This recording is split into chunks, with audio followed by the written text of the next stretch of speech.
Hiawatha is an important figure in the pre-colonial history of the Haudenosaunee Iroquois of present-day southern Ontario and upper New York ca. 1400 to 1450. He is known most famously for uniting the Five Nations Seneca, Cayuga, Onondaga, Oneida and Mohawk into a political confederacy.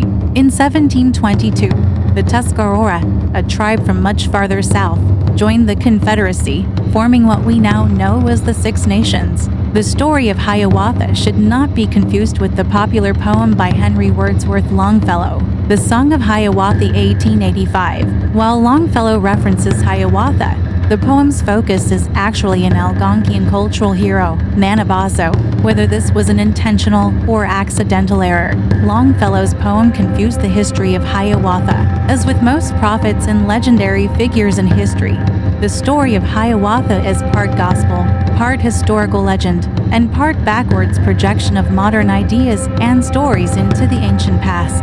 Told through storytellers within many generations, no two versions of the story remain the same. Common discrepancies between tales of Hiawatha include his true nation of origin Mohawk or Onondaga, the year in which he formed the Confederacy, and even whether Hiawatha was a real person or a legend. Many translations exist of Hiawatha's name.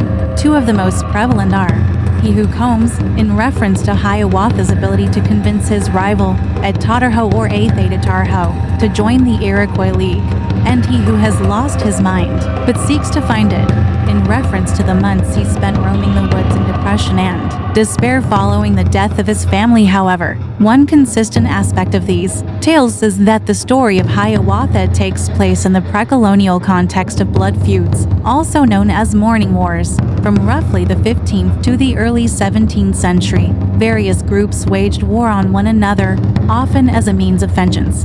In a seemingly never-ending cycle of violence, a tradition of replacing fallen warriors with captives taken in battle was meant to help mourners deal with the deaths of their loved ones. Instead, it often prolonged the cycle, causing neighboring nations to take their own captives to replace lost tribesmen. War perpetuated famine because it drew on the food stores of the villages and prevented hunters from hunting for the meat necessary to survive the winter months. Many perished during this time because warriors held the honors of warfare above all else. It is from within this deadly and violent context that the story of Hiawatha emerges. Three figures appear prominently in the story of Hiawatha, each representing a different aspect of the pre-colonial violence that plagued the Five Nations. First is Hiawatha, an Onondaga warrior, whom, having lost not only his wife, but also his daughters, represented the inconsolable victim of the blood feuds. Many versions of the narrative describe Hiawatha as deeply depressed following the death of his family. Thank you folks, stay tuned.